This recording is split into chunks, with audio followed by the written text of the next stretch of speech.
Nuevamente, buenas tardes, querida familia columbana. Oye, Santa Rosina, la familia columbana, pues le da la bienvenida a todos ustedes. Muy bien, director, muy buenas tardes.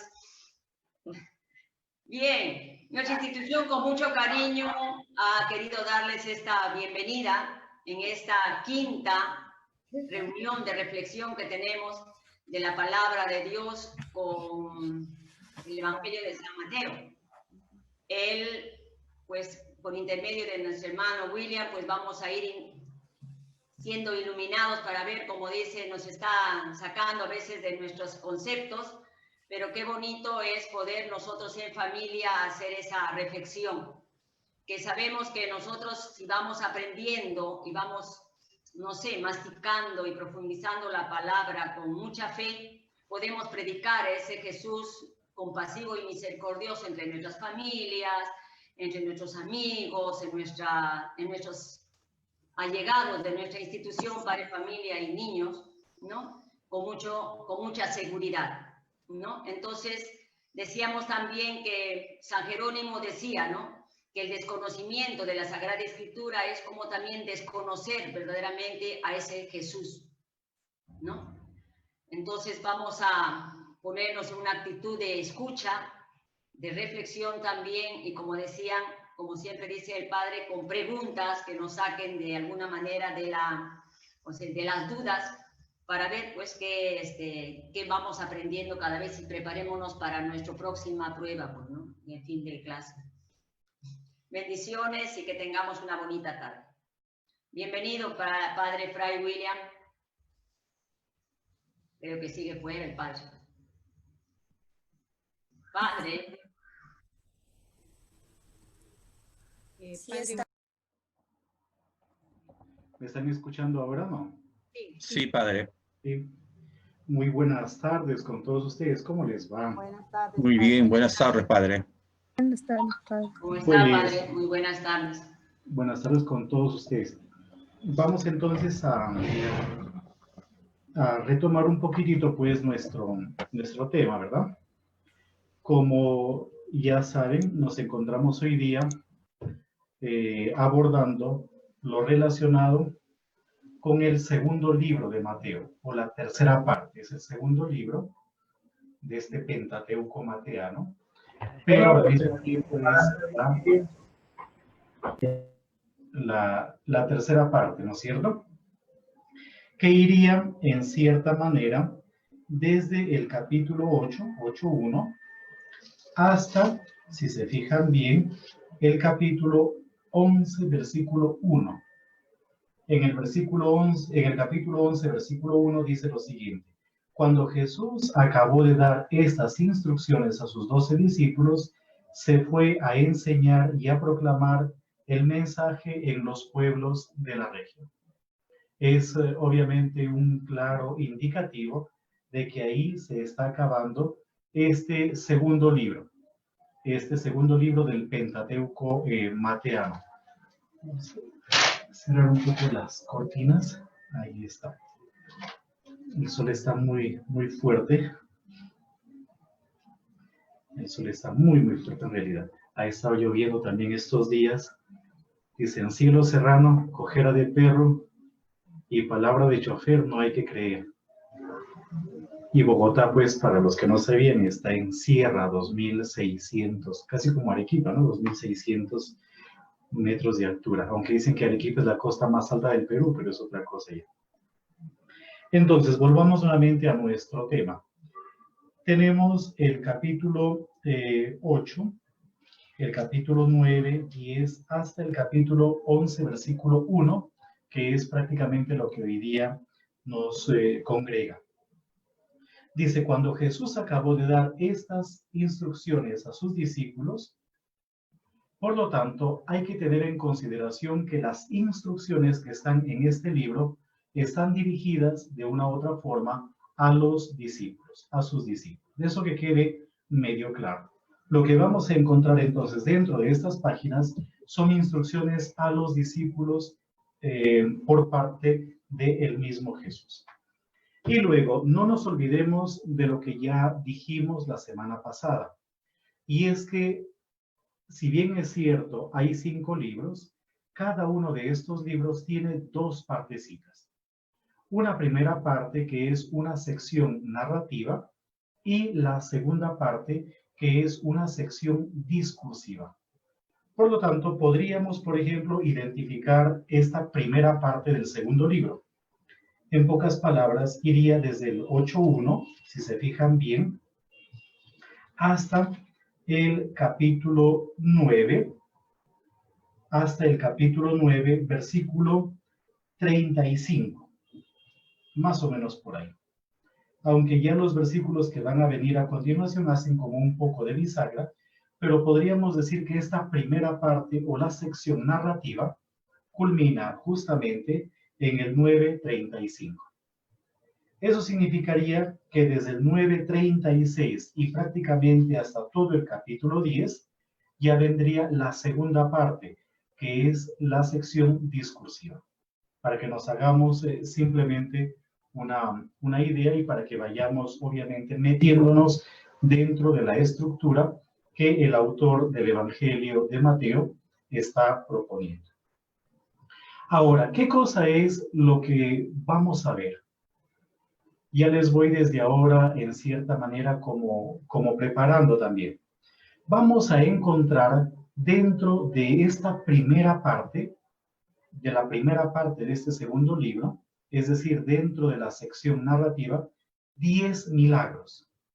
Podríamos decir entonces que es una sección dedicada netamente a milagros. Aunque hay milagros en otras partes del Evangelio de Mateo, pero el autor es como muy esquemático y él quiere colocar milagros, 10 milagros concretamente, y el número 10 también es simbólico. Hay muchas cosas que son simbólicas dentro del judaísmo. El número 10, por ejemplo, es un número tremendamente simbólico. Las 10 plagas de Egipto, los 10 mandamientos o 10 preceptos de la ley, entre otras cosas más. Y es que los judíos siempre utilizan elementos mnemotécnicos. ¿Por qué son 10? Pues porque 10 son los dedos de las manos. Entonces, eso permite de una u otra forma contabilizar, mantener una contabilidad. Es decir, el judío siempre está utilizando elementos simbólicos que le permitan tener memoria, que le permitan justamente retener en la memoria absolutamente todo. Y esto es simplemente un paréntesis. La lengua hebrea, yo no sé si ustedes han tenido tal vez contacto con la lengua hebrea, qué sé yo, pero no solamente la lengua hebrea, sino el árabe y otras lenguas semíticas más, son lenguas aglutinantes.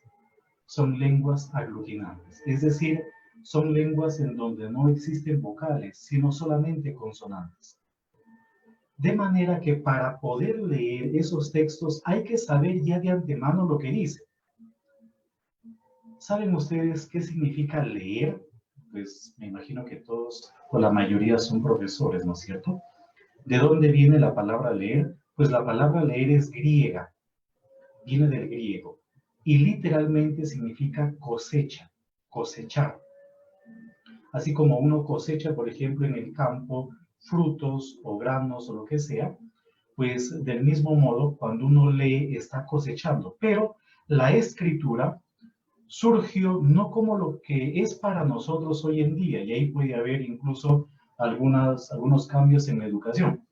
Para nosotros hoy en día la escritura es un almacenamiento de información. Ya Platón manifestaba sus preocupaciones cuando se comenzó a difundir la escritura. Y la preocupación de Platón estaba o giraba en torno a qué va a pasar ahora con la memoria. Y eso es verdad.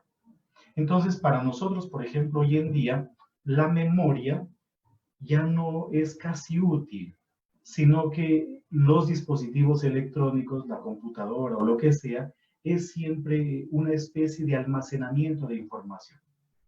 Lo mismo, los cuadernos son almacenamiento de información. De manera que no nos preocupamos si en la cabeza tenemos o no tenemos información. Ahí yo creo que hay un punto frágil o un punto débil en cuanto a la educación se refiere. La memoria es fundamental La memoria es importantísima, tremendamente importante. Tremendamente importante. Y por ejemplo, sigo con el paréntesis, la palabra verdad dentro de la lengua griega, verdad en griego, se dice aletheia. Pero es una palabra compuesta por dos palabras griegas, la palabra a y la palabra letheia, que literalmente significa no, porque la a es siempre privativa, no letheia. ¿Y qué cosa es letheia? Letheia es olvido, olvido. Seguramente hay profesores de historia universal entre nosotros, o qué sé yo, habrán escuchado cómo en la mitología griega había un río, el río Lete, y las aguas de este río les daban a beber a los que morían cuando eran transportados al mundo de los muertos. Y estas aguas hacían que el cadáver se olvide de todo lo que había realizado, hecho en el mundo de los vivos. Eran las aguas de la amnesia, que provocaban amnesia.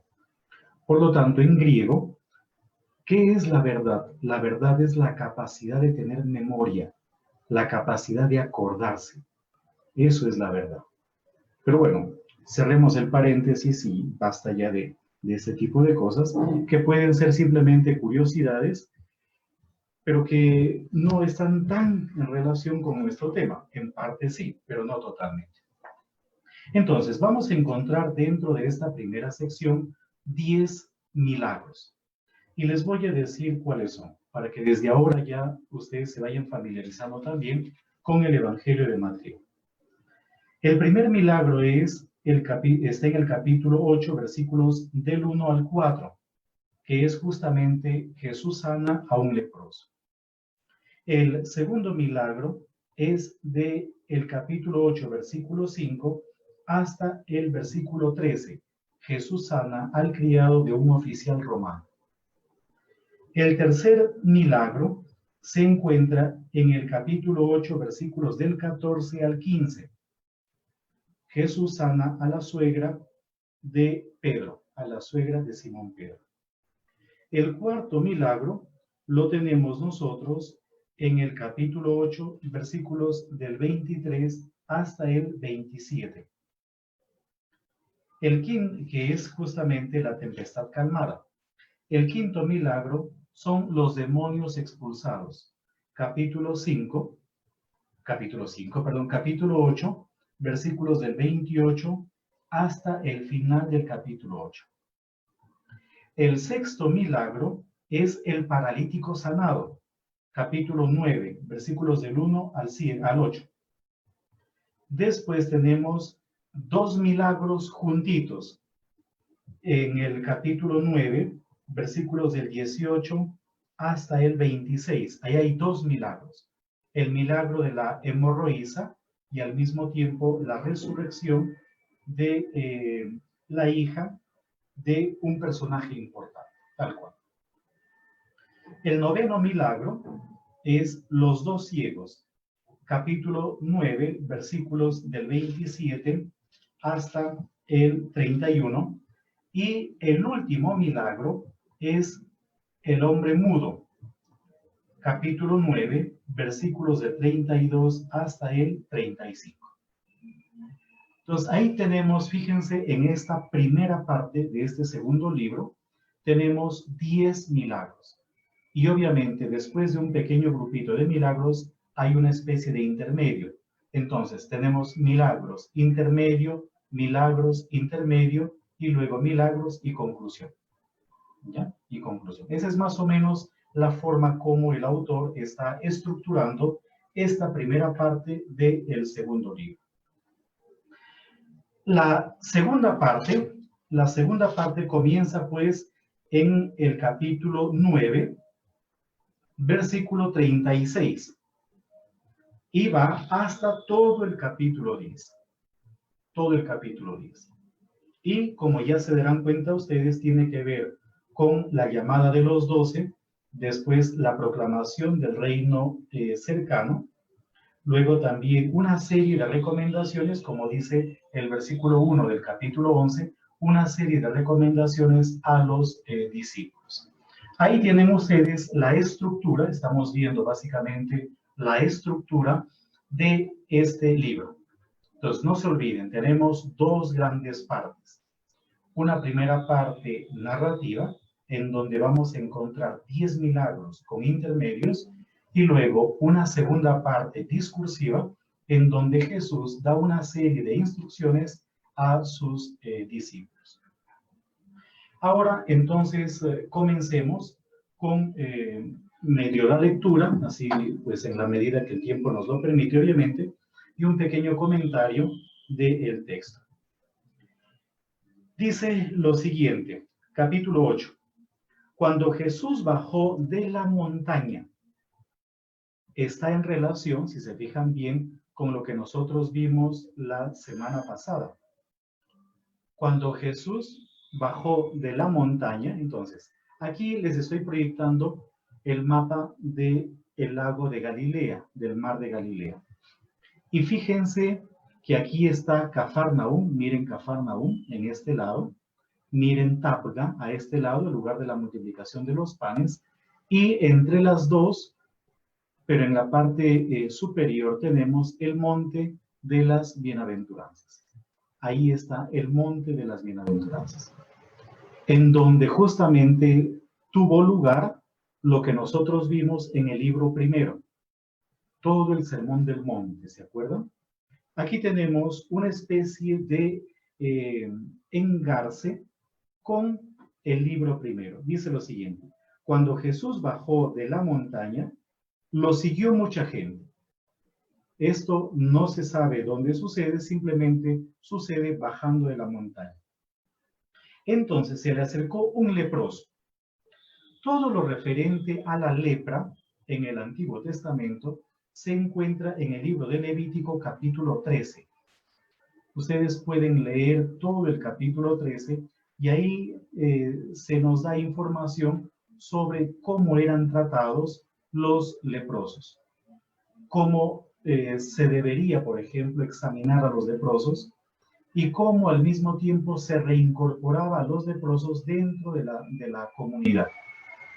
Cómo eran afeitados totalmente, todo el cuerpo era afeitado y era inspeccionado minuciosamente de la cabeza a los pies para que pudiese ser reincorporado dentro de la comunidad.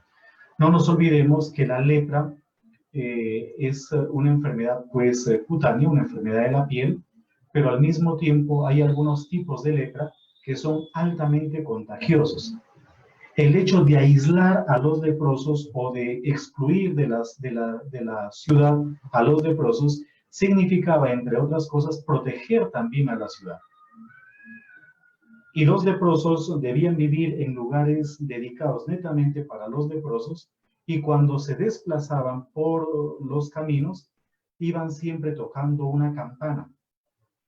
Y cuando veían algún grupo, ellos debían gritar, estaban en la obligación de gritar, leproso, leproso, para que la gente no se les acercase. Hay que tener en cuenta de que la ciencia médica no estaba pues tan desarrollada en esa época como en nuestros días, y para ellos cualquier infección de la piel ya era lepra. Y obviamente por miedo, como ya les he comentado, terminaban excluyendo. Hoy en día probablemente se verían algunos casos de hongos o cosas por el estilo, ¿verdad? Pero en esa época pues era así. Entonces dice, un leproso y se postró ante él. Aquí ya tenemos algo interesante. Un leproso, por ejemplo, no podría hacer eso, porque estaba prohibido de acercarse a las personas sanas. Ya vemos cómo Jesús, y no solamente Jesús, sino el leproso mismo, está dando al final una especie de lección de fe. Todo gira en torno a la fe en Jesús. Y miren la manera como le habla. Señor. La palabra Señor es muy significativa, muy característica. En el Antiguo Testamento griego, la palabra Señor está en relación con la divinidad. Si quieres, puedes limpiar. Jesús extendió la mano, lo tocó. Algo que normalmente no se podía hacer.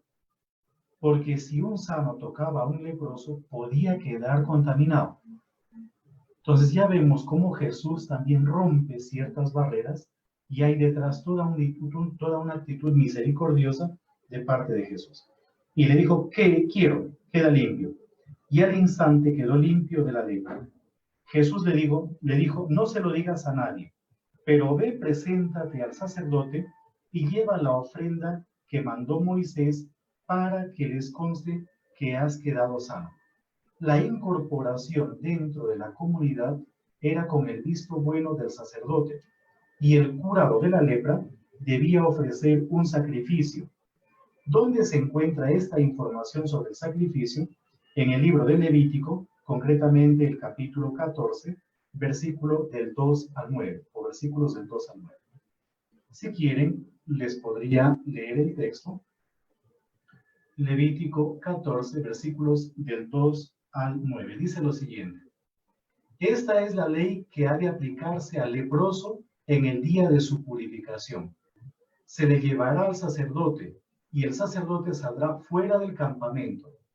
Si tras de haberlo examinado, comprueba que el leproso está ya curado de su lepra, el sacerdote mandará traer para el que ha de ser purificado 2 pájaros vivos y puros, madera de cedro, púrpura escarlata e hisopo. Mandará degollar uno de los pájaros sobre una vasija de barro con agua corriente. Tomará luego el pájaro vivo, la madera de cedro, la púrpura escarlata y el hisopo, y los mojará, juntamente con el pájaro vivo, en la sangre del pájaro degollado sobre el agua corriente. Y hará 7 aspersiones sobre el que ha de ser purificado de la lepra. Lo declarará puro, y soltará en el campo el pájaro vivo. El que se purifica lavará sus vestidos, se afeitará todo el pelo, se bañará y quedará limpio. Entonces podrá entrar en el campamento, pero durante 7 días ha de habitar fuera de su tienda. En el día séptimo se afeitará todo el pelo, la cabellera, la barba, las cejas. En una palabra, se afeitará todo su pelo. Lavará también sus vestidos, bañará su cuerpo y quedará limpio. Y el motivo de por qué se les afeitaba todo el cuerpo, todo, absolutamente todo, de la cabeza a los pies, era para que pudiese ser fácilmente inspeccionado y para que no escondiera, para que el vello corporal no escondiera alguna úlcera o alguna mancha o alguna posible enfermedad cutánea. En pocas palabras, era para un más fácil examen. Pero lo que en el fondo está diciéndole Jesús es que de esa manera el leproso va a ser reincorporado dentro de la comunidad. Luego viene el segundo milagro. Jesús sana al criado de un oficial romano. No nos olvidemos de otra cosa, que ya debería haber quedado claro prácticamente desde nuestro segundo encuentro. Y es que ustedes, si leyeran, por ejemplo, Marcos y leyeran Mateo, se van a dar cuenta que Mateo está retomando los milagros de Marcos, pero los está reelaborando. En algunos casos los precisa, los sintetiza, deja de lado elementos que son como muy accesorios, por decirlo de alguna forma. Entonces, viene en este caso un oficial romano, un centurión. Dice, al entrar en Cafarnaúm, y ahora yo les estoy mostrando a ustedes pues el mapa. Aquí está Cafarnaúm. Eso significa, siguiendo la geografía de Mateo, que la curación del leproso debió haber sido pues en esta vía, y llegan a Cafarnaúm. Y aquí les muestro una foto de Cafarnaúm, que ya ustedes de una u otra forma conocen, que ya lo hemos visto. Ahí está la ciudad de Cafarnaúm, lo que prácticamente sobrevive, y es aquí en donde, en esto que parece un platillo volador, en donde según la tradición, habría estado la casa de Pedro, ¿ya? En este lugar. Esta construcción blanca, como ya les he comentado en algún momento, sería la sinagoga. Y lo que está aquí son restos de la ciudad de Cafarnaúm, en la época del siglo I, siglo II de nuestra era. Entonces, volvamos nuevamente al texto. Al entrar en Cafarnaúm se le acercó un oficial romano suplicándole: Señor, tengo en casa un criado paralítico que sufre terriblemente. No sabemos qué tipo de enfermedad puede haber sido, pero debió haber sido una enfermedad pues, que afectaba los huesos y que además provocaba terribles dolores. Yo no sé si entre ustedes hay algún médico que nos pueda en algún momento decir qué posible enfermedad pudo haber tenido este. El asunto está, y para no hacer tan largo el discurso, porque ya el tiempo también avanza, el asunto está en que Jesús va a curar, pero es una curación medio remota, o sea, no es una curación tocando, en este caso, al criado, sino una curación remota, para utilizar una palabra que está de moda, de este criado. Pero hay algo interesante que aparece en el versículo 9. Porque yo, que soy un subalterno, tengo soldados a mis órdenes. Y si digo a uno de ellos, ve, él va. Y a otro, ven, él viene. Y a mi criado, haz esto, él lo hace. Al oír, Jesús se quedó admirado y dijo a los que le seguían: les aseguro que jamás he encontrado en Israel una fe tan grande. Pero ¿dónde está lo interesante? Lo interesante está que Jesús entra en contacto con un romano, un pagano. En el caso anterior parece que era un judío leproso. Ahora tenemos a un oficial romano y es probable que su criado sea también romano. Por lo tanto, la fe no solamente es una característica de los judíos, sino de otros pueblos. Y curiosamente, otros pueblos considerados paganos o gentiles pueden demostrar una fe mucho mayor todavía que la que tienen los mismos judíos. Luego tenemos el tercer milagro, que es la curación de la suegra de Pedro.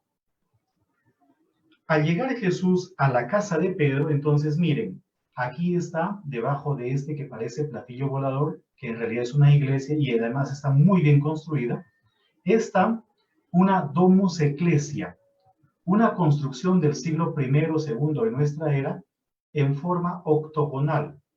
Por eso este aparente platillo volador tiene forma octogonal también. O sea, está reproduciendo en una medida mayor lo que está justo debajo. Y según la tradición, este lugar habría sido la casa de Pedro. En ese lugar habría estado la casa de Pedro. Entonces dice: al llegar Jesús a casa de Pedro, encontró a la suegra de este acostada con fiebre. Jesús tomó su mano y se le quitó la fiebre. Ella se levantó y se puso a servirle. Hay una diferencia con Marcos, porque en Marcos la suegra de Pedro, cuando es curada de las fiebres, sirve a todos los que están en la casa. En el caso de Mateo, el servicio es exclusivo a Jesús. Y no solamente nos damos cuenta en ese texto, sino en otros textos, como por ejemplo las mujeres que seguían a Jesús desde Galilea, que se encuentran a los pies de la cruz de Jesús, dice que le servían solamente a él, dando a entender pues la relación íntima que hay con Jesús.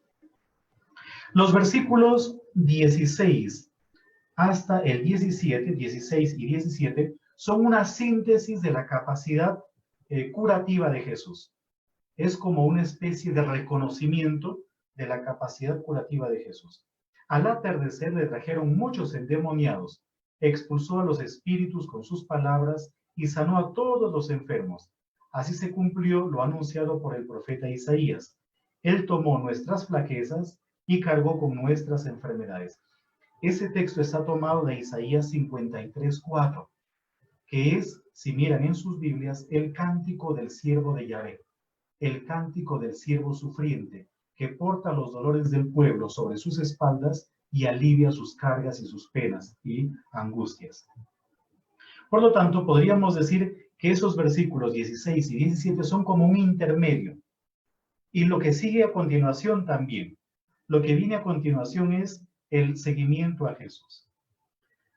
Viendo Jesús que lo rodeaba una multitud de gente, mandó que lo llevaran a la otra orilla. Entonces volvamos nuevamente al mapa. aquí está, Cafarnaúm. Y él se sube a una barca y dice que lo lleven a la otra orilla, que sería hacia este lado de acá, a la parte oriental, siguiendo un poco pues la lógica del relato, ¿ya? Que lo llevaran a la otra orilla. Se le acercó un maestro de la ley, un escriba, un conocedor de la ley, y le dijo: maestro, te seguiré a donde quiera que vayas.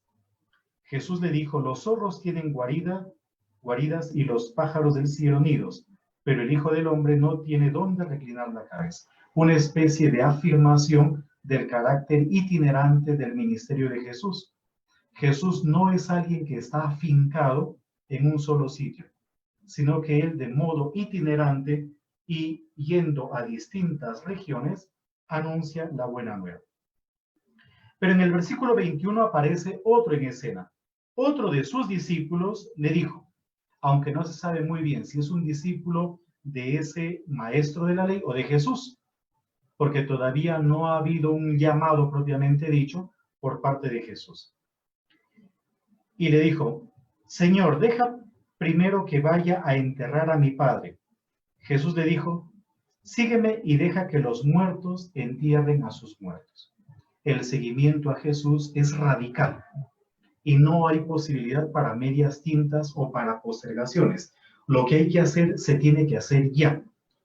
Y podríamos ver que aquí hay un contraste con un personaje del Antiguo Testamento o con dos personajes del Antiguo Testamento. Si ustedes cogen sus Biblias y leen Primera de Reyes, capítulo 19, versículo 20, se van a dar cuenta de que Elías invita a Eliseo a que lo siga. Pero Eliseo le dice: déjame que voy a despedirme de mis papás o de los míos. Y Elías le dice: ándate, ¿quién te lo impide? ¿Quién soy yo para impedírtelo? En cambio, aquí tenemos a un Jesús que es mucho más radical.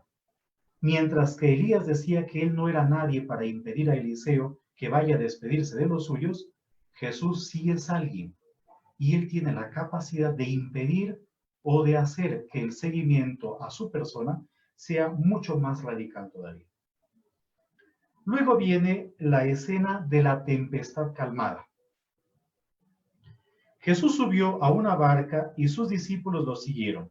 De pronto se desencadenó una gran tempestad en el lago de tal manera que las olas cubrían la barca, pero Jesús estaba dormido.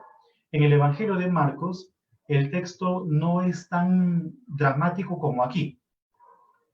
Aquí el texto es tremendamente dramático. El barco incluso está lleno de agua, pero Jesús duerme profundamente. Jesús está dormido. Y dice: los discípulos se acercaron y lo despertaron. Ni siquiera el agua que se había metido dentro de la nave fue capaz de despertar a Jesús.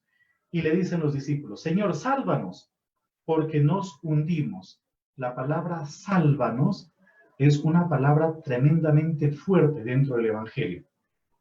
Y él les dijo: ¿por qué tienen miedo, hombres de poca fe?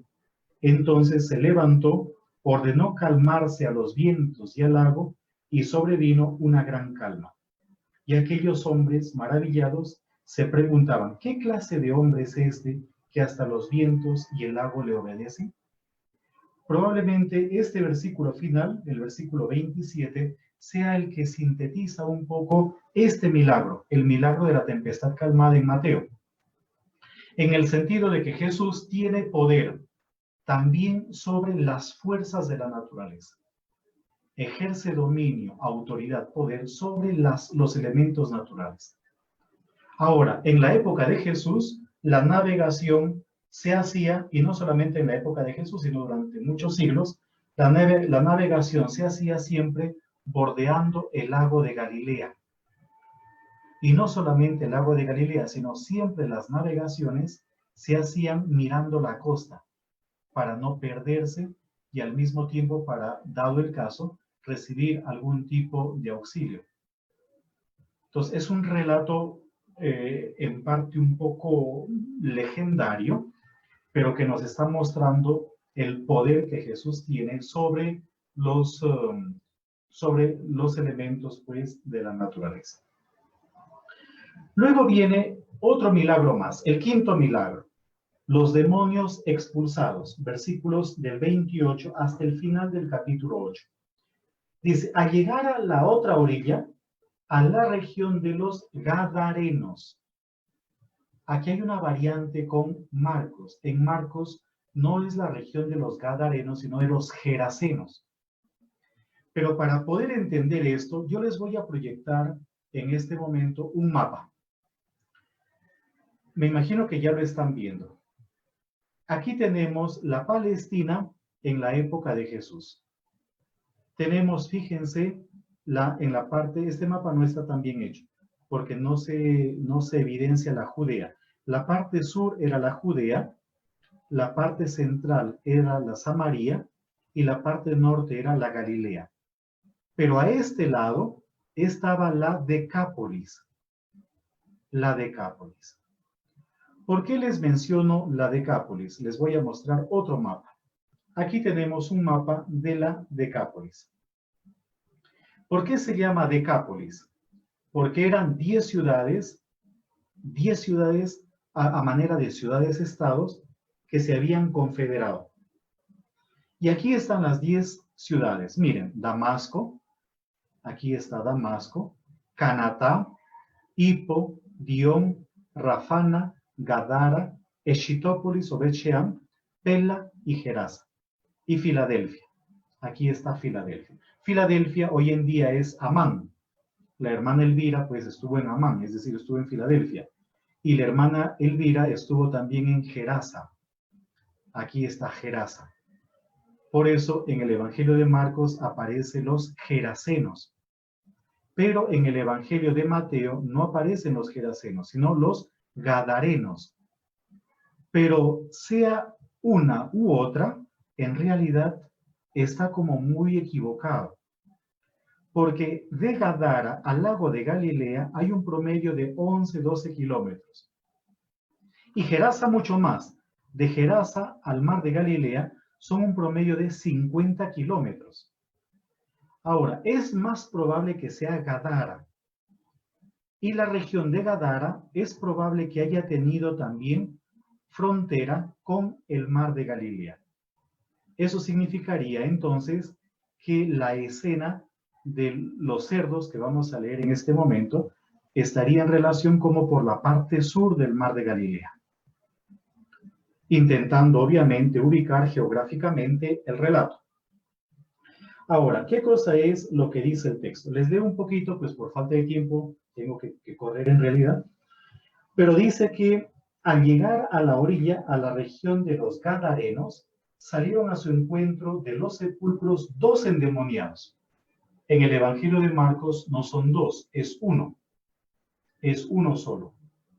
Pero sea lo que fuere, hay una especie de confesión de fe en el versículo 29. ¿Qué tenemos nosotros que ver contigo, Hijo de Dios? Fíjense que los demonios están reconociendo a Jesús como Hijo de Dios. Ya es toda una profesión de fe. Y lo que va a suceder es que Jesús envía a estos espíritus, por petición de ellos mismos, a los cerdos, a una piara de cerdos. ¿Pero por qué a una piara de cerdos? Porque los cerdos en realidad son animales impuros, que no tienen ningún valor, no se comen. No se comen en realidad los cerdos. ¿Ya? De ahí que el hecho de que los cerdos mueran no significa una pérdida económica. En el caso de Marcos, el relato es más amplio y el relato tiene más datos en Marcos, porque son los mismos porquerizos los que le piden a Jesús que se vaya. Y obviamente son ganados de los porquerizos, de los que cuidan los puercos. Pero aquí no sucede nada de eso. Es decir, es un relato más sintético. Pero hay un elemento también interesante, y es que los cerdos que se ven de un momento a otro invadidos por los espíritus, terminan arrojándose al mar y mueren en el mar.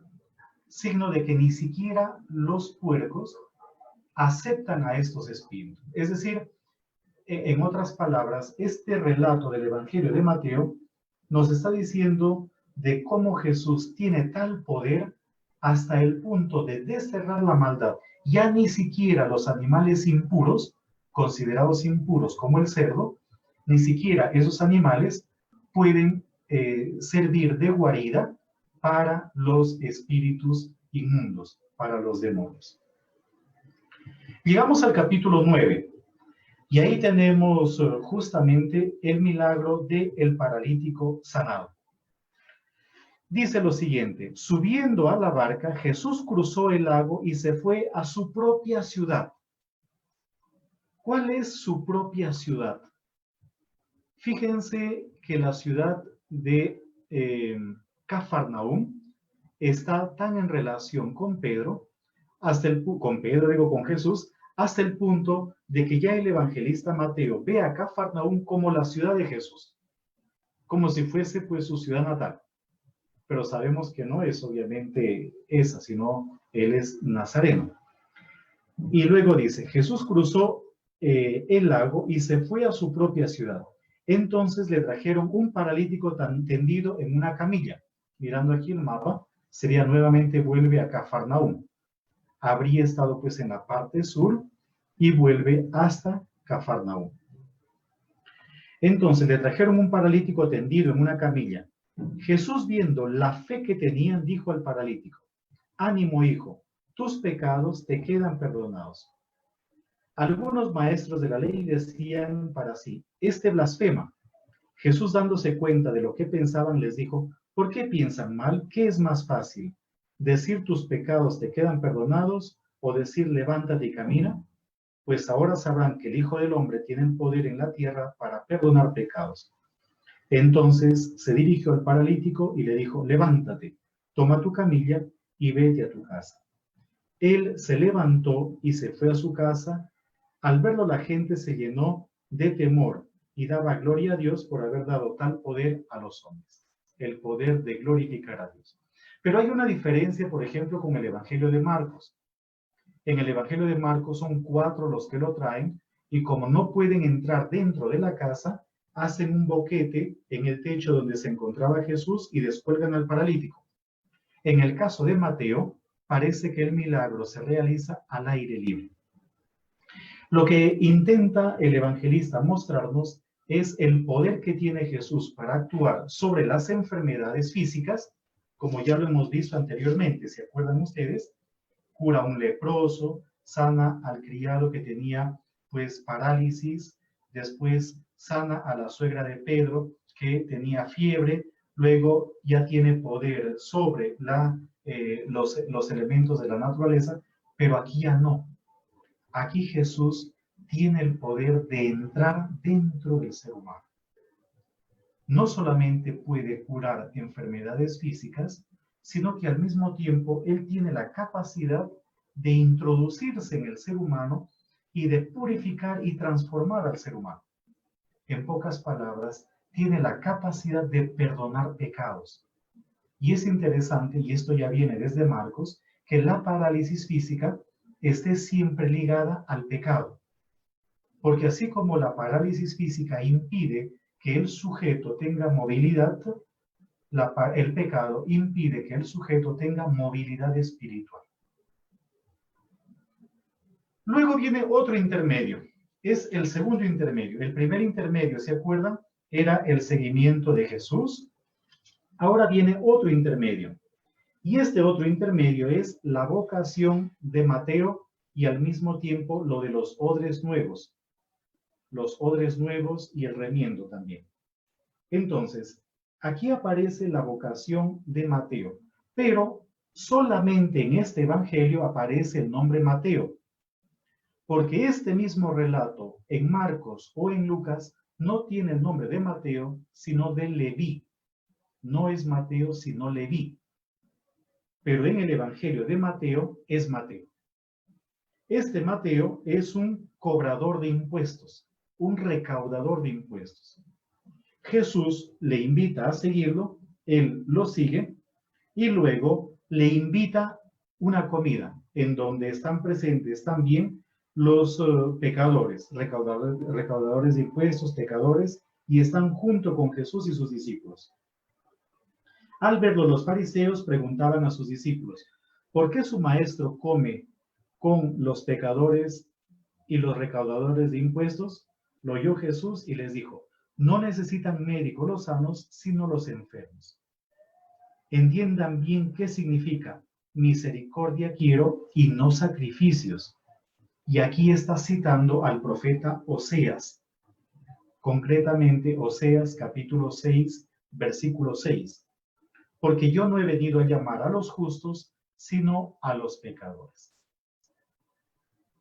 Entonces, ahí tenemos nosotros una especie de intermedio. La primera partecita del intermedio.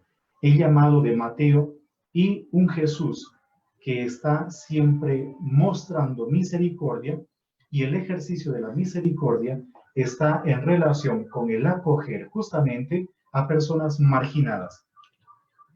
Luego viene otra parte del intermedio, los odres nuevos. Se le acercaron entonces los discípulos de Juan y le preguntaron, ¿por qué nosotros y los fariseos ayunamos y tus discípulos no? Jesús les contestó, ¿es que pueden estar tristes los invitados a la boda mientras el novio está con ellos? El tema de la boda, de la fiesta nupcial, estaba en relación con el tiempo mesiánico. Por eso, si ustedes leen el Evangelio de Juan, el primer signo que realiza Jesús en el Evangelio de Juan es las bodas de Caná. Porque se habla de una relación esponsal entre Dios y el pueblo, y en este caso entre Cristo y la iglesia. Pero luego viene una frase que parece que la metieron allí como para darle pues más solemnidad al asunto, y dice, nadie pone un remiendo de tela nueva en vestido viejo, porque lo añadido hará encoger al vestido y el desgarrón será mayor.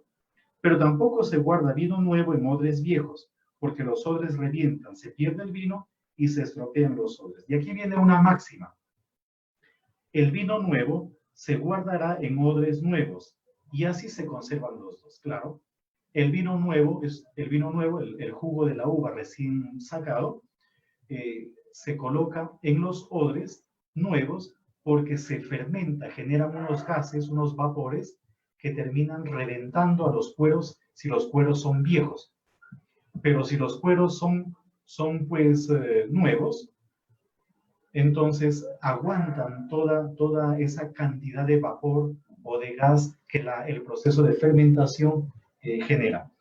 En pocas palabras, lo que está diciendo Jesús es que Él no es tanto una especie de continuación en todo el sentido de lo que ya se mencionaba en el Antiguo Testamento o de las prescripciones judías, sino que Él es alguien diferente, alguien que propone algo nuevo, novedoso, iniciado obviamente por Él.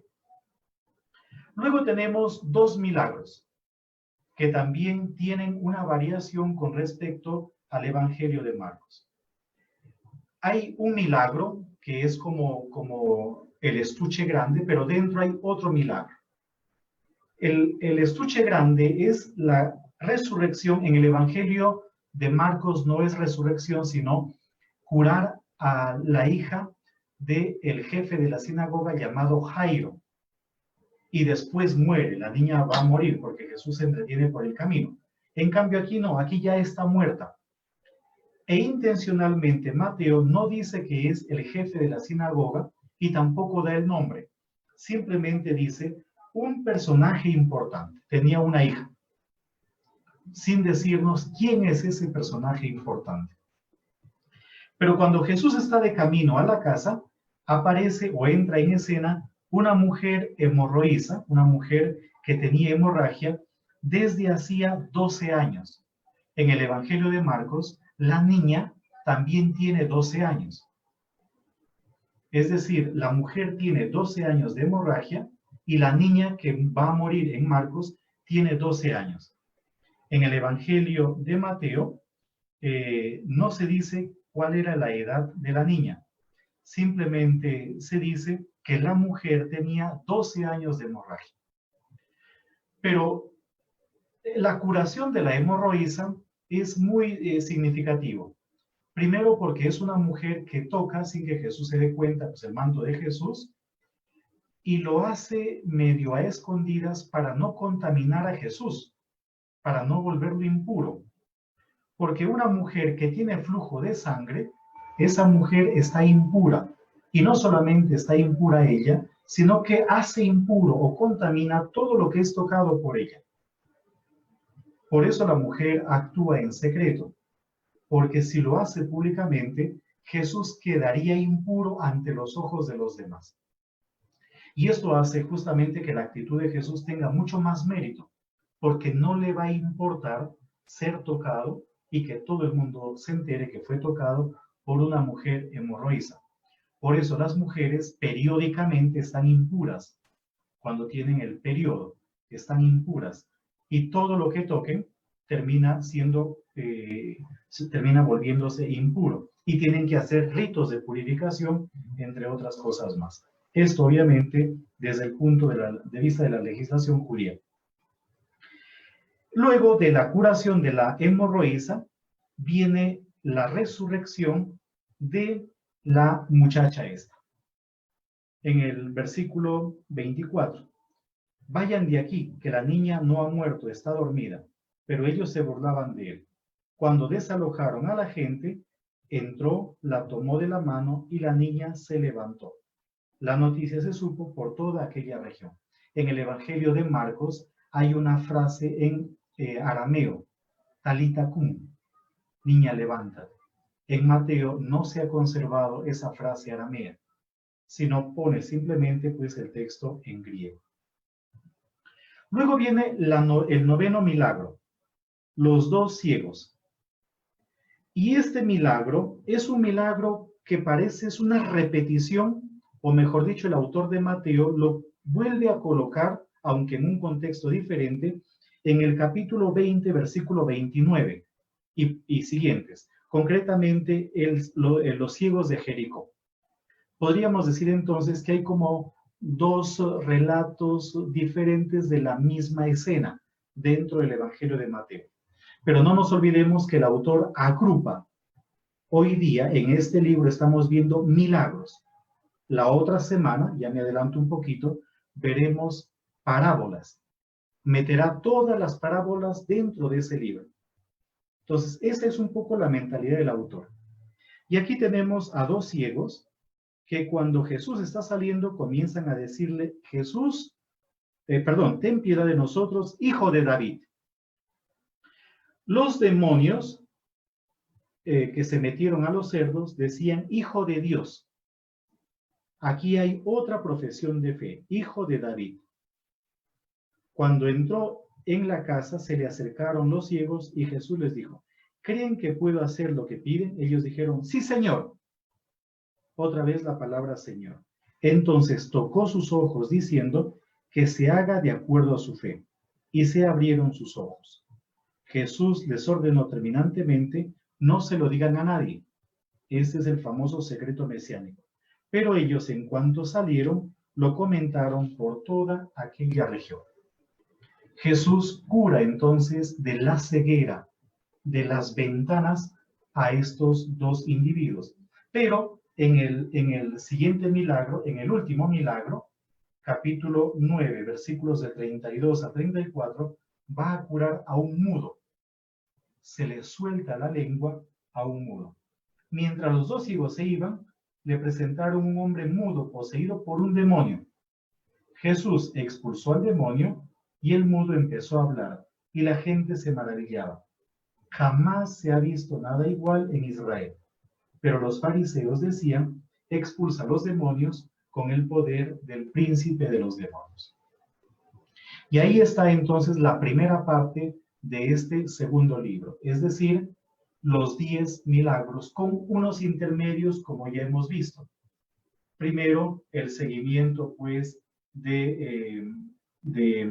el maestro de la ley y de un discípulo, y luego hemos visto también otro intermedio como el llamado de Mateo y odres nuevos que sea. Y viene una conclusión. El versículo 35 del capítulo 9 es una conclusión. Jesús recorría todos los pueblos y aldeas enseñando en las sinagogas judías, anunciando la buena noticia del reino y sanando todas las enfermedades y dolencias. Es como una síntesis de esta primera parte del segundo libro.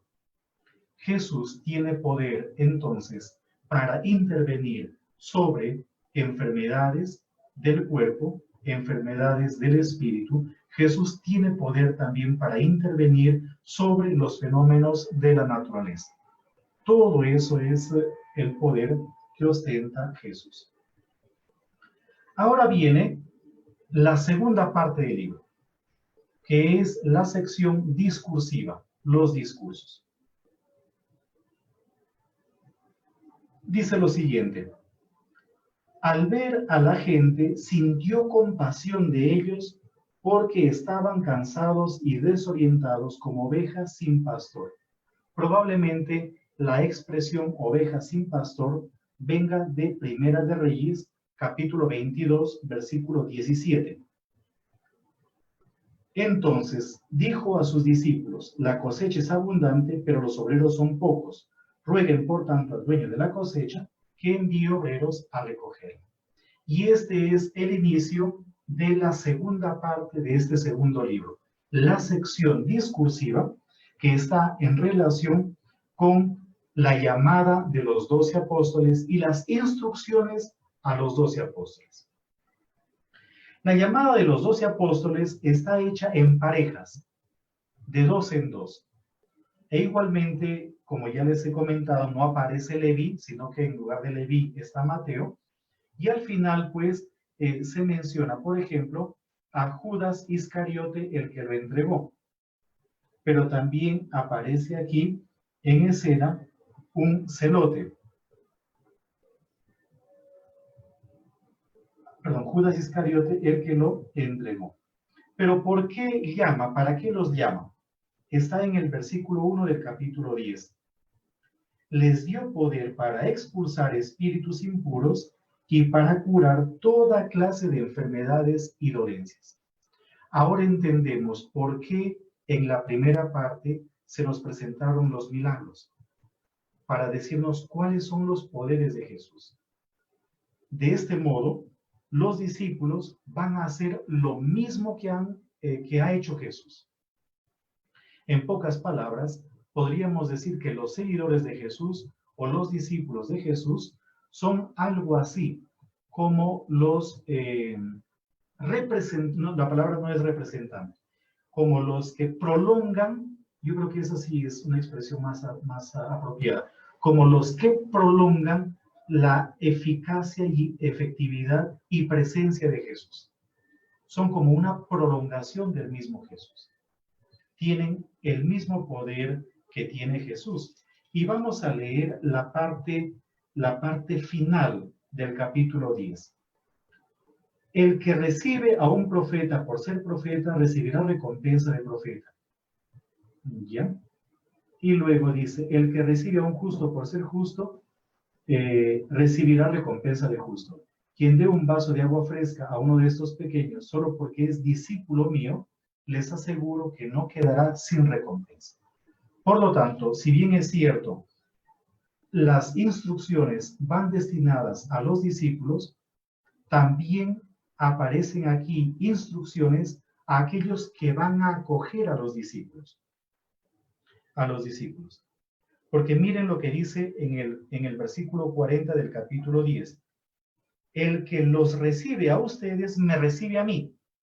Y el que me recibe a mí, recibe al que me envió. Es decir, una vez más se demuestra o se pone de manifiesto cómo, por ejemplo, los discípulos son una prolongación de Jesús. Y deben ser conscientes de eso, deben ser conscientes de que no van en nombre propio, sino en nombre de Jesús. Y los que acogen deben ser conscientes de que no acogen a un hombre o a una mujer, sino que acogen al mismo Jesús. Y no acogen al mismo Jesús, sino acogen al Padre que ha enviado a Jesús. O sea, es interesante la argumentación, pues, que el autor del Evangelio está presentando, manifestando. Ahora sí, después del llamado de los 12 discípulos, a partir del versículo 5, viene justamente las instrucciones a los discípulos. Todo esto que viene a continuación son instrucciones a los discípulos. En primer lugar, dice lo siguiente: no transiten por regiones de paganos, ni entren en los pueblos de Samaria. O sea, en un primer momento, el mensaje evangélico está destinado a un grupo particular. Ese grupo particular es el grupo judío.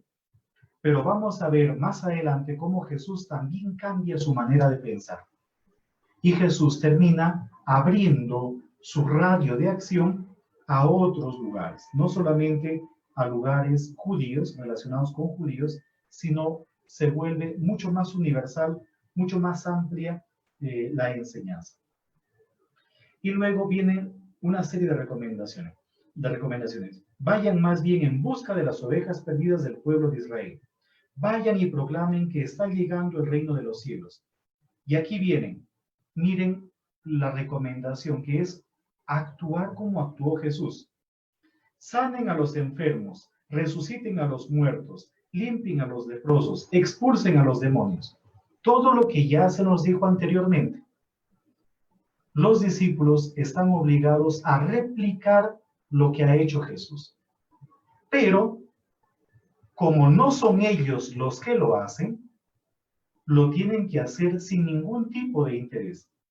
Dice, gratis lo han recibido, entréguenlo también gratis. No lleven oro, ni plata, ni dinero en el bolsillo, ni morral para el camino, ni 2 túnicas, ni sandalias, ni bastón. Y luego dice, ¿por qué el obrero tiene derecho a su sustento? ¿En qué sentido el obrero tiene derecho a su sustento? San Pablo lo dirá de una forma un poco particular. Si nosotros les damos a ustedes cosas espirituales, es justo que ustedes nos den a nosotros también cosas espirituales, materiales, ¿verdad? Si nosotros les compartimos a ustedes cosas espirituales, es justo que ustedes nos den a nosotros cosas materiales. Por eso, el hecho de mandarlos sin nada es porque los que reciben la buena noticia, los que reciben el Evangelio, signo de que han recibido el Evangelio es la capacidad de ser agradecidos, la capacidad de agradecer. El que ha recibido a Jesús ya no piensa de una forma egoísta, sino que ya piensa en el otro, actúa pensando en el otro. Es decir, ¿en dónde se ve la eficacia de la predicación? En la medida que aquel que recibe la buena nueva se ve transformado en su interior. Y si él es consciente de que yo le doy cosas espirituales, entonces de alguna manera me va a retribuir con lo que él tiene. En el Evangelio de Marcos es un poquito más amplia, pero esto ya viene desde incluso la época de San Pablo. San Pablo dice, si nosotros les hemos dado a ustedes cosas espirituales, es justo que cosechemos de ustedes cosas materiales. Si mi vida está siendo entregada al Evangelio, pues ustedes tienen que ayudarme también en mi sostenimiento. Y luego continúa. Esto, por ejemplo, lo podríamos ver en 1 Corintios 9:14. Ahí hay un textito, si les interesa. 1 Corintios, capítulo 9, versículo 14. Dice lo siguiente. De la misma manera, el Señor ha ordenado que los que anuncian el Evangelio vivan del Evangelio.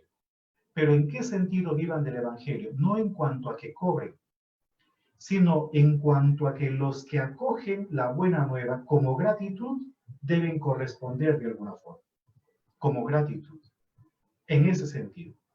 Al final no es un negocio, simplemente es un acto de generosidad de parte y parte. De parte y parte. Ahora, cuando lleguen a cualquier pueblo, averigüen quién hay en él digno de recibirlos y quédense en su casa hasta que se vayan. No van a ir ustedes a cualquier casa, tiene que ser una casa digna.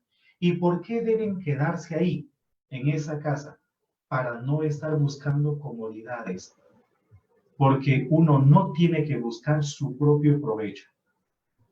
¿Por qué buscaría uno otra casa? Porque a lo mejor en donde yo estoy, la cama es muy dura, la comida no es buena, qué sé yo. No, no, no. Si hay una persona digna, esa persona digna desde su pobreza me va a atender con lo que tiene. Y yo tengo también que ser agradecido de lo que esa persona o esa familia me pueda brindar. Al entrar en la casa, saluden. Claro, el saludo judío es shalom. No solamente es paz, un deseo de paz, sino es un interés por construir paz. El saludo no solamente es saludo, sino que además es intentar poner en marcha o en práctica el contenido de la salutación. Y si lo merecen, por eso dice, la paz de su saludo permanecerá con ellos, si no, regresará a ustedes. Claro, porque el saludo de los judíos es shalom, que significa paz. En pocas palabras, cuando lleguen a una casa, procuren la paz. Si esa familia es digna de paz, vivirá en paz. Pero si esa familia los ha recibido a ustedes con malas intenciones, no se preocupen, nada cae en saco roto. Eso volverá a ustedes, llegará a ustedes. Es decir, uno no tiene que moverse de acuerdo a cómo se mueven los demás. De acuerdo a cómo sople el viento, no se mueve la bandera. Así no, eso no es correcto. Uno tiene que ser uno mismo siempre. ¿Ya? Uno mismo tiene que ser siempre. Mantener también su dignidad. Mantener la dignidad. Y luego dice, si no los reciben ni escuchan su mensaje, salgan de esa casa o de ese pueblo y sacúdanse el polvo de los pies. ¿Por qué motivo sacudirse el polvo de los pies? Para que no se vaya nada impuro. Para que nada impuro, porque incluso hasta ese suelo se ha vuelto impuro, para que nada impuro vaya con ustedes. O sea, en pocas palabras, manténganse siempre íntegros. No se dejen contaminar con nada o por nada. Y luego, les aseguro que el día del juicio será más llevadero para Sodoma y Gomorra, para ese pueblo. Es una frase durísima. Pero ¿por qué va a ser más llevadero para Sodoma y Gomorra? Porque no conocieron a Jesús ni el mensaje de Jesús. En cambio, estos que los han rechazado, tuvieron la oportunidad de conocer el mensaje de Jesús y por sus caprichos no lo aceptaron. Por eso serán juzgados con mayor severidad. Luego vienen otras recomendaciones. Yo los envío como ovejas en medio de lobos, sean pues astutos como serpientes y sencillos como palomas. La palabra hebrea para paloma es Yona, Jonás. Jonás, la palabra Jonás en hebreo significa paloma y significa, más que sencillo, significa dócil, la docilidad. Entonces, ahí hay una mezcla de elementos, la astucia, pero al mismo tiempo la docilidad. No se fíen de la gente porque los entregarán a los tribunales y los azotarán en sus sinagogas. Probablemente, dicen los especialistas, que el texto de Mateo se escribió cuando ya los cristianos sufrían persecuciones. De ahí que este texto sería una descripción de lo que les está pasando, de lo que les está sucediendo. Pero continúa un poquito más adelante. Habla de la defensa, de cómo el Espíritu les va a ayudar en la defensa. Y luego dice, el hermano entregará a la muerte a su hermano y el padre a su hijo. Entonces parece que es un texto que está en sintonía con persecuciones, cuando incluso los mismos familiares delataban a sus familiares para que sean encarcelados. Algo similar surgió en la época del terrorismo en el Perú, ¿se acuerdan? Cuando hermanos o esposos, esposas entregaban a sus parientes acusándolos de terroristas o vecinos o qué sé yo. Pues algo de eso parece que también está de una u otra forma aquí. Va de la mano justamente con lo que viene más adelante a partir del versículo 34. Jesús causa de división entre padres, hermanos y cosas por el estilo. Pero volvamos nuevamente a nuestro relato. Cuando los persigan en una ciudad, huyan a otra. Les aseguro que no conseguirán recorrer todas las ciudades de Israel antes de que venga el Hijo del Hombre. Los especialistas dicen que probablemente se esté haciendo alusión a un concepto de la segunda venida de Jesús o a la parucía en un momento demasiado temprano. Eso podría estar dando a entender. Pero el hecho de ir a otra ciudad no es solamente con la finalidad de salvar la vida, sino que tiene otra razón de ser, y es el de aprovechar incluso una situación desventajosa para continuar anunciando la buena nueva. Y eso es lo que también aparece en el siguiente relato. Así pues, no les tengan miedo, porque no hay nada oculto que no vaya a manifestarse, nada secreto que no vaya a saberse. Lo que yo les digo en la oscuridad, díganlo a plena luz. Lo que escuchen al oído, proclámenlo desde las azoteas. No tengan miedo a los que matan el cuerpo, pero no pueden quitar la vida. Teman más bien al que puede destruir al hombre entero en el fuego que no se apaga. Es decir, no hay que buscar salvar la vida a costa de todo.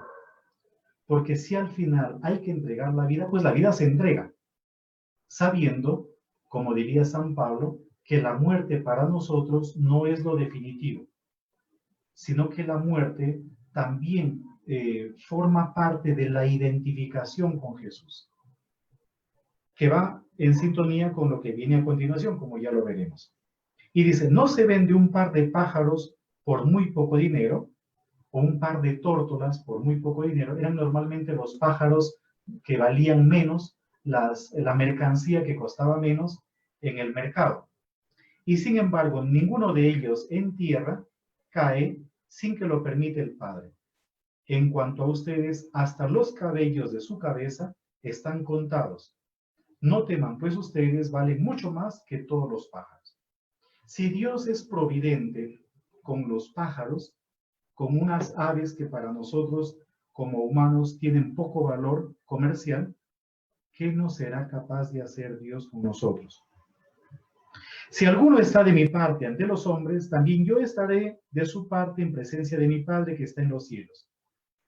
Pero a quien me niegue ante los hombres, yo también lo negaré en presencia de mi Padre que está en los cielos. Ya estamos acercándonos al final de este segundo libro. Jesús, causa de división. No piensen que he venido a traer la paz a la tierra. No he venido a traer la paz, sino discordia.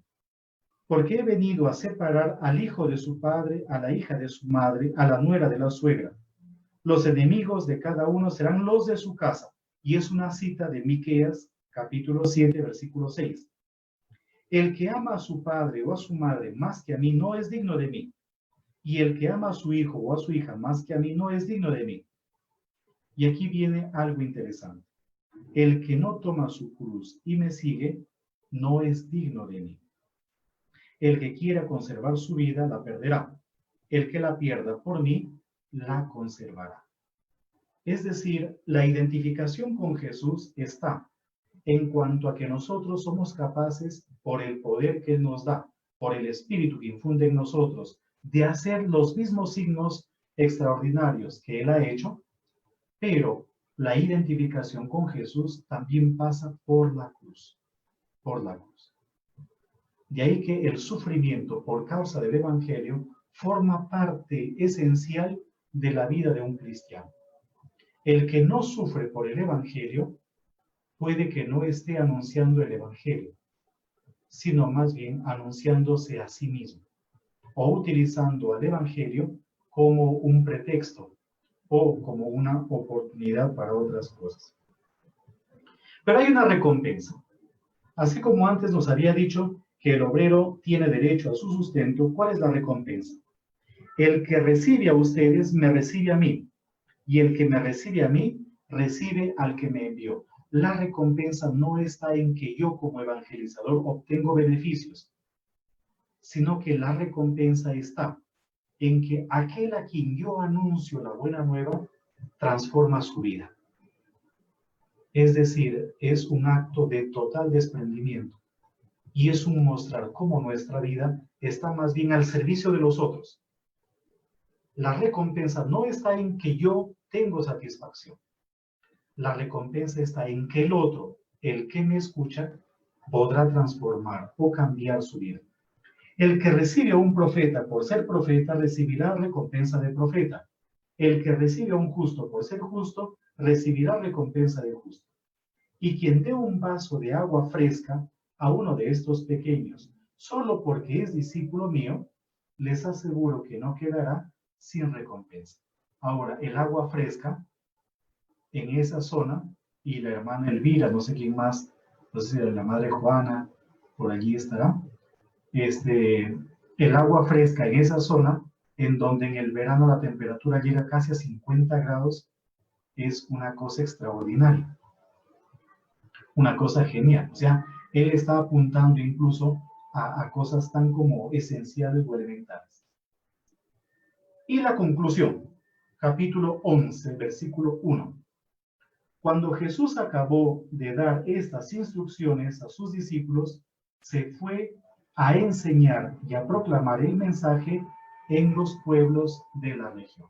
Esto es, como dicen en Colombia, diciendo y haciendo. En Perú también, diciendo y haciendo. Entonces les dio las instrucciones y ahí mismo a trabajar. Y se acabó el libro 2, que como simplemente para sintetizar tiene dos partes. Una primera parte que son los 10 milagros con sus intermedios, una segunda parte, la llamada a los discípulos e instrucciones a los discípulos. Muy bien, aquí nos vamos a quedar en cuanto a la exposición. La semana que viene, si Dios lo permite, si Dios nos da pues vida, mientras haya vida y salud, siempre habrá un nuevo amanecer, dice una canción peruana. Mientras Dios nos dé vida y salud, siempre habrá un nuevo amanecer. Entonces, para la siguiente semana, veremos pues el capítulo 11, versículo 2, hasta el capítulo 13, versículo 53. ¿Ya? 13:53, para que ya vengan justamente leyendo el texto. Muchas gracias, Fray William, por este nuevo día de aprendizaje. Tenemos algunas preguntitas. Vamos a preguntar a la profesora Rosa si están listas las preguntas para que brevemente se les pueda dar respuesta a Fray William. Rosa Becerra, por favor. Sí, buenas tardes, Fray William, buenas tardes, familia Dominica. Tenemos dos preguntitas. La primera está en relación al pasaje cuando el milagro del paralítico. Entonces, la pregunta es, en el caso de Mateo menciona que probablemente la curación del paralítico pudo ser al aire libre. En el caso de Marcos, que hicieron un forado en el techo. La pregunta es que si necesariamente están hablando del mismo paralítico, puede haber sido otro paralítico de repente. Sí. Esa es la duda. Sí, y esa es la duda. O sea, digamos, ¿qué cosa es lo que hace suponer que se trate del mismo paralítico? Los diálogos. Los diálogos, la pregunta que hace Jesús y también el desenlace de la historia, todo eso hace pensar que se trataría del mismo personaje o del mismo paralítico. Pero aquí encontramos otro elemento, y es que los autores de los evangelios se toman libertades para modificar relatos. O sea, es evidente, por ejemplo, que lo que está haciendo el autor del Evangelio de Mateo es modificando el relato de Marcos. Lo está modificando. Y no es ese. ¿Ya? En realidad hay varios pasajes que son modificados por el autor del Evangelio de Mateo. Eso significaría de que probablemente, más que importarles el acontecimiento histórico como tal, de si eso sucedió o no sucedió o cómo sucedió, como a nosotros nos interesa hoy en día, Lo que probablemente les esté interesando a ellos es cuáles son las consecuencias más bien para nuestra fe de ese acto. Al final lo que intenta es mostrar, por un lado, la fe del que está en una situación totalmente pues complicada, y por otro lado mostrar también el poder de Jesús. Probablemente para ellos eso de si fue o no fue y cómo fue no era tan importante como para nosotros lo es hoy en día. Aquí en Colombia, en algunas emisoras, hay una campaña que se llama Vera. ¿Ya? La campaña se llama Vera, para desmentir noticias falsas, ¿no? Literalmente es así, la campaña se llama Vera, para desmentir noticias falsas. Entonces, demora 30 segundos o creo que menos, y se pregunta para Vera, la hija de Vladimir Putin murió como consecuencia del coronavirus. Esta noticia circula en las redes sociales que la hija de Putin murió como consecuencia de la vacuna por el coronavirus. ¿Verdadero o falso? Y aparece una voz robótica que dice, esta noticia es falsa, sino que eso está en juego con una campaña de desinformación. Entonces, para nosotros, tal vez el tema de la objetividad juegue un papel importante. Dentro de nuestra mentalidad, lo objetivo juega un papel importante. Pero no nos olvidemos que nosotros también recurrimos a una serie de cuentos que no son históricos, sino que son invenciones o creaciones, con la finalidad de transmitir enseñanzas ciertas. ¿No? Por ejemplo, podríamos aquí echar mano a un montón de fábulas o de cuentos, qué sé yo, que tienen como finalidad instruir o formar. Nosotros también nos vamos formando en base a cuentos, en torno a cuentos. Entonces, esa podría ser como una especie de respuesta. Es decir, más que interesarle al autor o preocuparse el autor de si lo que está contando es un hecho histórico o no, lo que le interesa mostrar a él es la fe del enfermo y el poder de Jesús para superar deficiencias físicas, pero también para restaurar resquebrajamientos internos, en este caso, como consecuencia del pecado.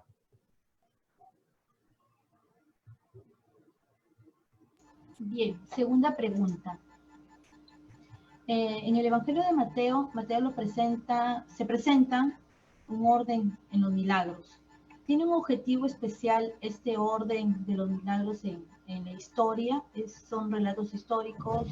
¿Tiene un propósito el orden o son aleatorios? Y también parece que a la persona que hizo la pregunta le queda una duda, ¿cuál es la relación en la narración de uno de los milagros con la importancia de las bodas de Caná, cuando habla del novio? Entonces, a ver, sobre si son históricos o no son históricos, en realidad es muy difícil.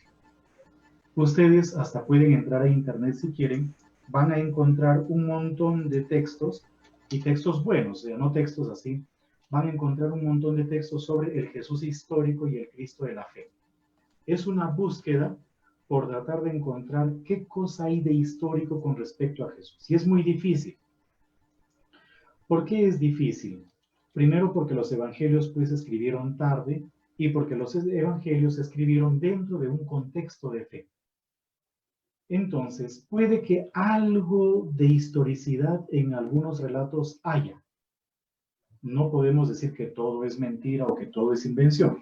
Pero también puede tratarse, por ejemplo, de que algunos actos fueron como maximizados y terminaron siendo a lo largo del tiempo modificados.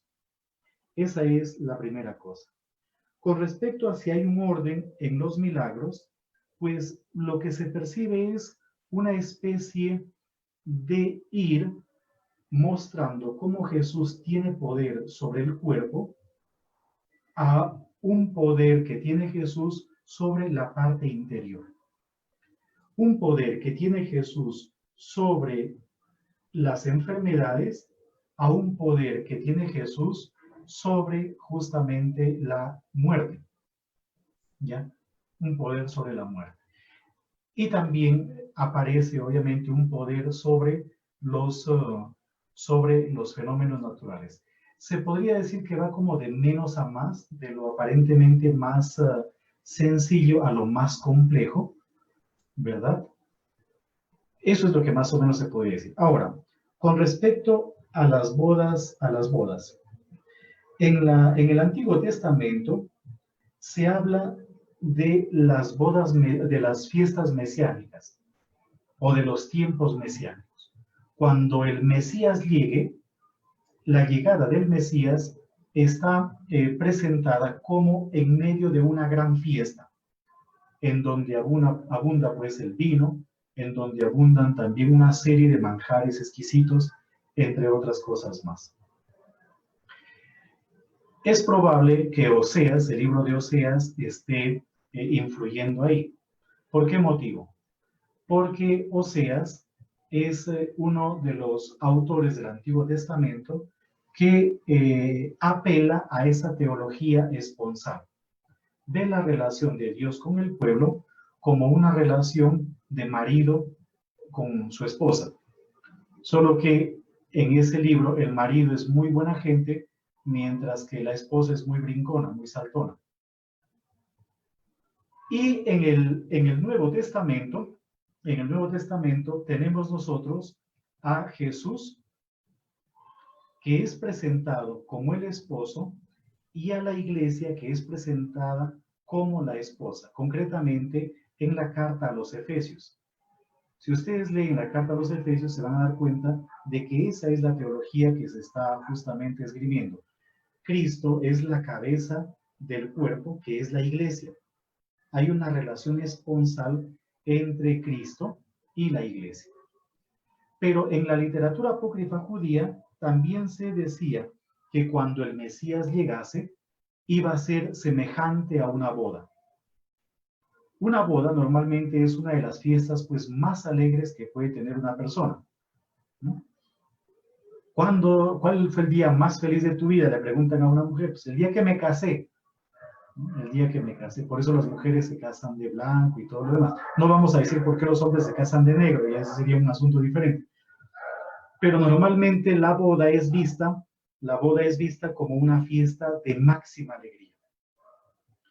Esa puede ser la razón de por qué, por ejemplo, en el Evangelio de Juan se presenta el primer signo de Jesús en el marco de una boda, las bodas de Caná, en donde Jesús trae además un vino bueno, el mejor vino que hay. Y es un vino, si se fijan bien en el detalle, elaborado, disculpen la palabra elaborado, sino más bien transformado, desde una agua que era empleada para la purificación, signo de la sustitución de los ritos judíos de purificación por la nueva alianza, por el vino nuevo que es traído por Jesús. Entonces, esa puede haber sido una predicación primitiva en la iglesia que terminó, obviamente, metiéndose también pues, dentro de la literatura. Probablemente entendieron en los comienzos de la iglesia la relación de Jesús con esta nueva realidad ya como una relación esponsal. ¿Sí? Muy bien. Bien, gracias Rosa. Fray William, muchas gracias nuevamente por esta oportunidad de aprendizajes nuevos. Gracias a las hermanas dominicas de Santa Rosa de Lima por darnos también este momento, este espacio para seguir aprendiendo y aprendiendo juntos.